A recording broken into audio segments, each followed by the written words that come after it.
My name's Daniel. I'm 28, and I've never really been the favorite. Not in that bitter, self-pitying kind of way, just in the quiet, persistent truth that settles in over years of being sidelined.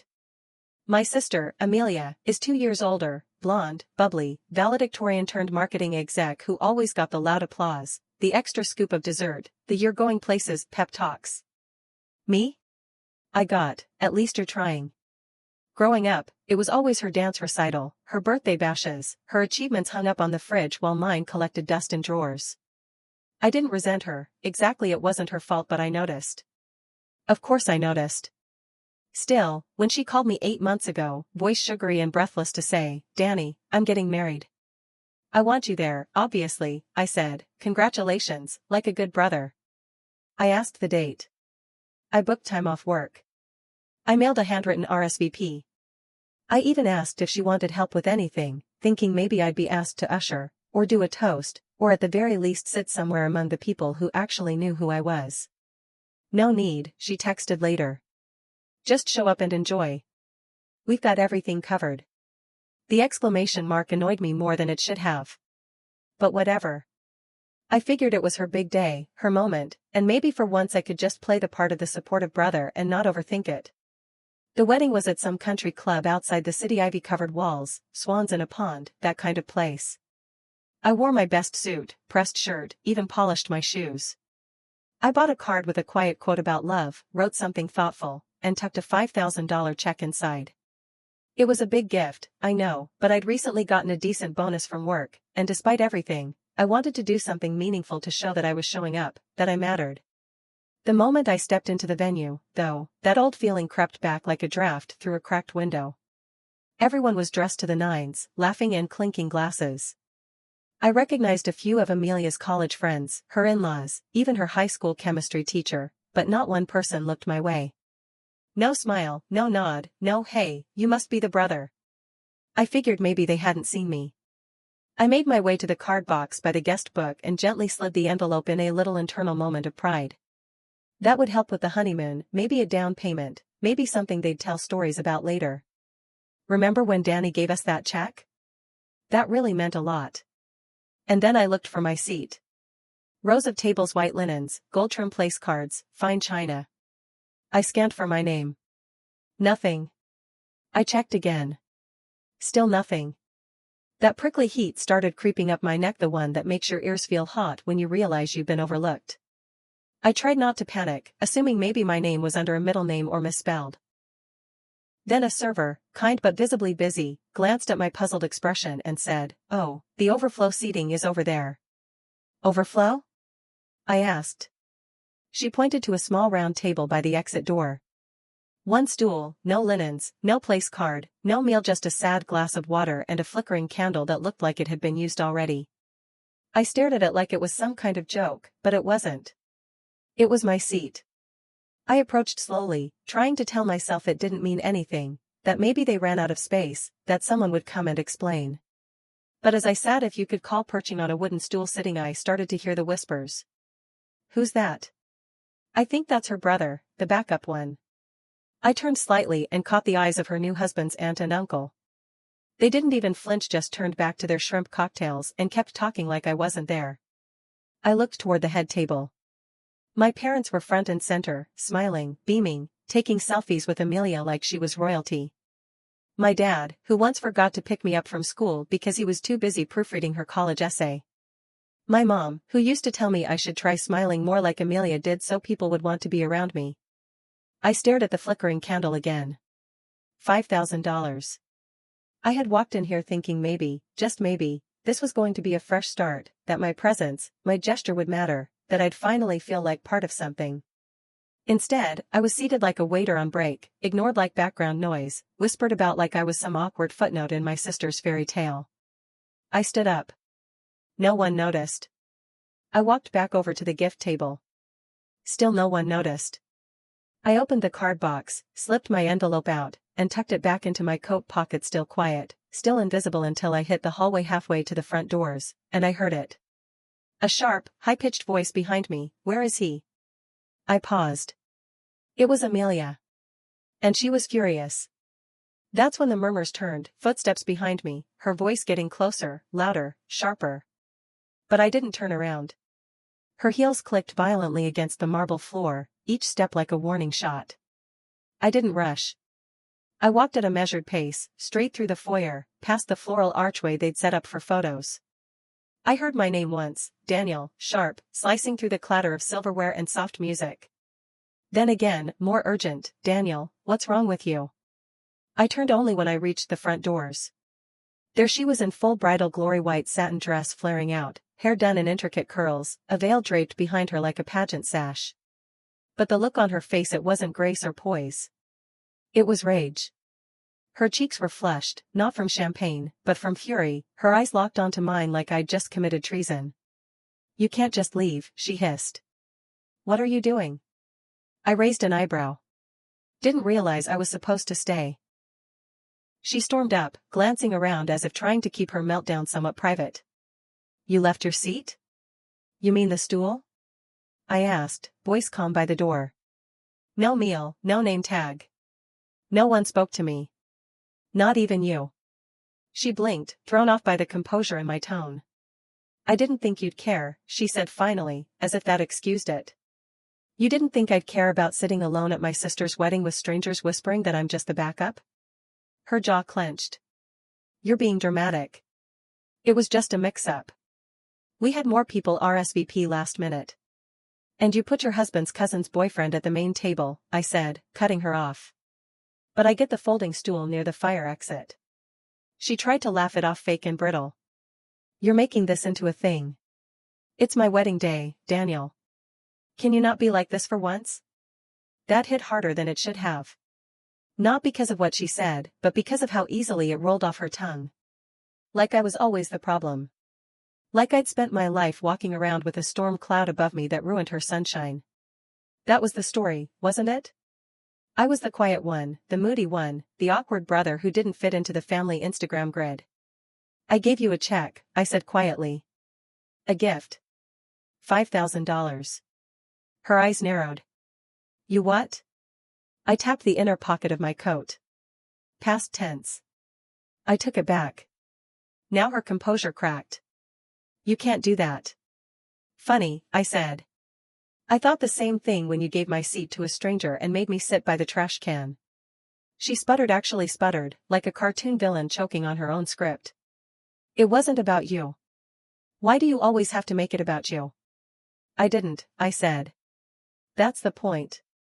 I spent years not making it about me, sitting out, shrinking down, letting you take the spotlight, the praise, the support, and all I ever asked for was a little space at the table. Today, I got a stool. I turned back toward the door, but her voice followed, shrill and shaking now. You're ruining everything. We were going to use that for the honeymoon. I stopped in the doorway, looked over my shoulder. Then maybe ask the boyfriend of your husband's cousin. He's got a great seat. I'm sure he'll chip in. And with that, I walked outside. The cool air hit me like a wave. For a moment, I just stood there breathing, letting the noise of the wedding dull behind the thick wooden doors. The valet gave me a strange look, but didn't ask questions. I handed him my ticket and waited, heart pounding, not with regret, but something else. Something lighter. My phone buzzed. First it was, Mom, where are you? You're being selfish. Then, Dad, we need to talk. You're embarrassing your sister. Then, Amelia, unbelievable. You've always been like this. I put the phone away without answering. I didn't go home immediately. I drove aimlessly for a while through winding roads, past fields and neighborhoods and gas stations. Eventually, I ended up at a diner I used to go to in college. Ordered a black coffee and some pancakes. Sat in a booth with cracked red vinyl next to a jukebox that hadn't worked in years.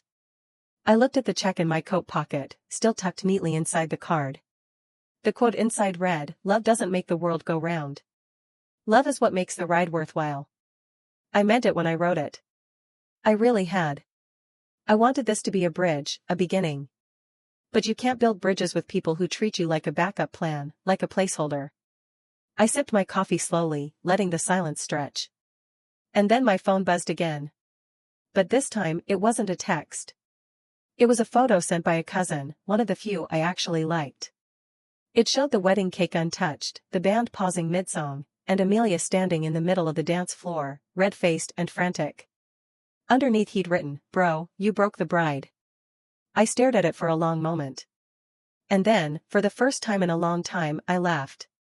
The laugh didn't last long, just a short, breathy exhale over the rim of my coffee mug. But it felt good. Not gloating, not cruel, just cleansing, like finally coughing up something you didn't even realize had been stuck in your chest for years. I typed back a simple response to my cousin, "Guess she should have saved me a slice." No reply, but the read check mark popped up instantly. Another message came in a few minutes later, this time from my mom, "I can't believe you're doing this to your sister on her wedding day." I let out a short breath through my nose. The wording was textbook. Not, "She did this to you." Not even what happened. Just the same script I'd heard since I was a kid, "You're the problem. You're ruining things. You're embarrassing us." I didn't answer.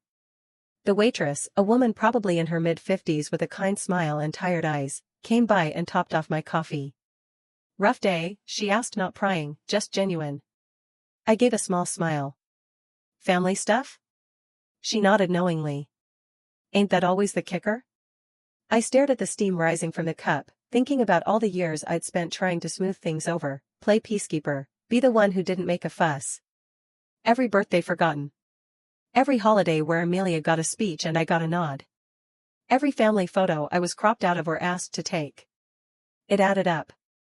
It built a wall, brick by silent brick. And today, that wall cracked. I didn't set out to ruin anything. I didn't walk into that venue with a plan. But when you're seated next to the emergency exit while your sister basks in a 6-tier cake and standing ovations, it stops being about politeness. It becomes survival. Another text popped up, this time from Dad, "Come back and apologize. We'll work it out later." I stared at that one the longest. Not "We're sorry." Not even "We didn't realize." Just "You fix it." That was always the pattern. They built the house, set it on fire, and handed me the extinguisher. I slid my phone face down on the table. For a long time I just sat there watching the people around me. A young couple sharing waffles in the corner booth. A group of teenage boys joking over milkshakes. An old man reading a newspaper with a stack of empty creamers beside him. Strangers, all of them. But I didn't feel invisible here. That thought stung more than it should have. About half an hour later, just as I was finishing the last bite of pancake, my cousin sent another message, a video this time. I tapped it open cautiously, not really sure what I expected. The clip was shaky and brief, clearly taken from someone's lap under a table. In it, Amelia was pacing near the sweetheart table, mascara streaked and mouth pressed into a tight line. Her new husband was trying to calm her, visibly uncomfortable. "She just left," she was saying. "He just left like it was no big deal. Does he even realize how selfish that is?" The husband murmured something I couldn't make out. She snapped back louder, "He thinks he can just embarrass me and then walk away with that check like it's a joke, like I owe him." I paused the video there not because I was upset, but because the entire room behind her was dead silent. A room of people, many of whom had laughed politely when I was ignored, many who'd turned a blind eye when I was seated like a second-rate guest, now watching their flawless bride crack in real time. I imagined the looks on their faces. I imagined the whispers starting up again. I didn't smile this time. I just took a deep breath and flagged the waitress. "Can I get the check?" I asked. She nodded, scribbling something on the notepad before walking off. A few minutes later, she returned and slid the bill across the table. But when I picked it up, I noticed a post-it note stuck to the back. It read, "You deserve a better table. Coffee's on me."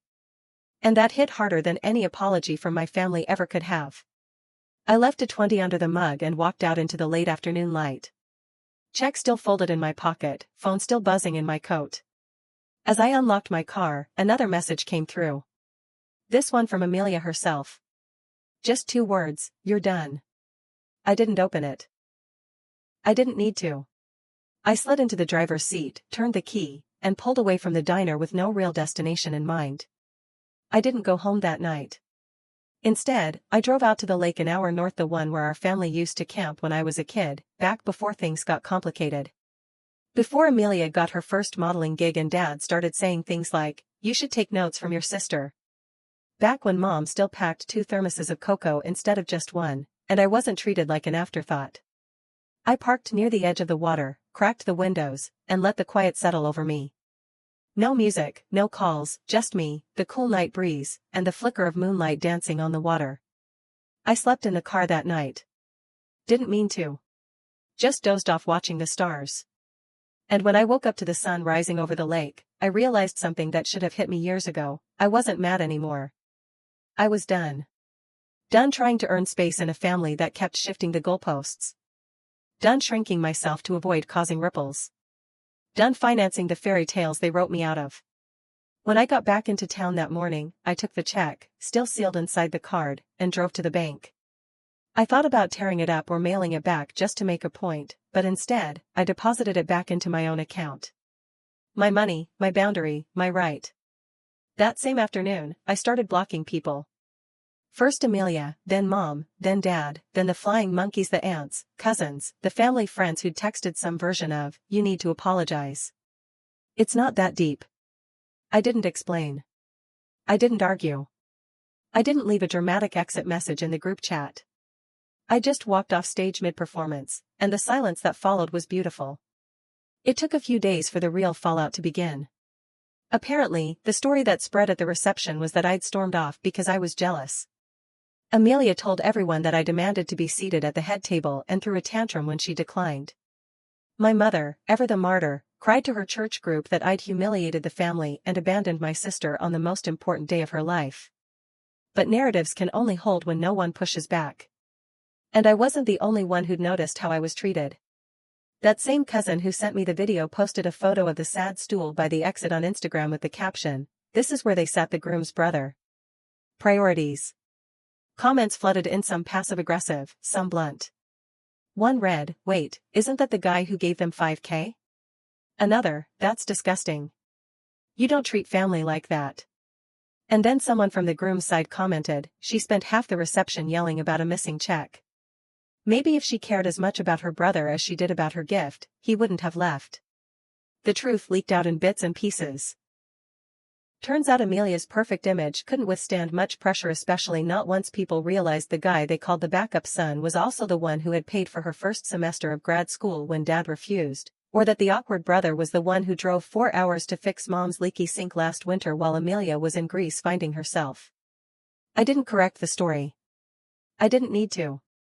The narrative rewrote itself. 3 weeks after the wedding, I got a letter in the mail, not a text, a letter handwritten from Dad. He said he didn't understand why I was being so extreme. Said family was about forgiveness. Said I shouldn't punish them for one mistake. But it wasn't one mistake. It was a lifetime of being overlooked, dismissed, used, and forgotten. One mistake you can forgive. A pattern? That's a choice. And I was finally making mine. I didn't reply, but I did make a call to a lawyer. See, there was something else I hadn't told them yet.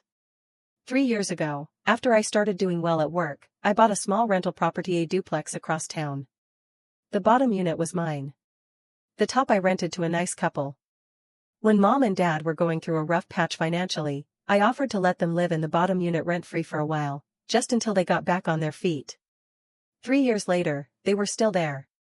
No rent, no contribution. And any time I brought it up, they'd say things like, "We raised you. This is the least you can do," or, "You don't even use that money." Well, I'd been more than generous, and I was done being their safety net. The eviction process wasn't quick. It took a month and a half. I gave them written notice 30 days. Not out of cruelty, but legality. I wasn't trying to hurt them, just remove myself from the role. They'd forced me into the quiet little backup plan. They were shocked. Called me heartless. Said I was turning my back on family. But I wasn't turning my back. I was walking forward. With every week that passed, the silence grew louder. Amelia tried to rope people into messaging me on her behalf. "She's having a hard time. They'd say she really regrets how things went down." But I knew her regrets were about optics, not people, about the fact that her dream wedding would always be tied to a brother-shaped hole in the photo album. When the 30 days were up, Mom and Dad moved out into a one-bedroom condo that Dad's sister helped them find. I heard they were bitter, embarrassed, said they never expected this from me. That was the point. They never expected anything from me, at least nothing other than obedience, silence, and support. A month later, I hosted a dinner at my place. Just 5 people, coworkers, a couple of close friends, and my cousin, the one who stood up for me. We grilled burgers on the back deck, laughed until we cried, played cards late into the night. At one point, my cousin raised a glass to Daniel. He said, "For finally realizing you're not a backup. You're the main character." Everyone clinked their drinks. I smiled. Really smiled. Not the tight one I used to wear around family, but a real one, the kind that stretches across your face before you even notice it. And when the night ended and the dishes were done and everyone had gone home, I stepped out onto my porch and looked up at the sky. I thought about Amelia's wedding, the stool, the whispers, the check. And then I thought about that diner, that waitress, the post-it. "You deserve a better table." She was right. And I'd finally built one for myself. The guest list was shorter, but the company,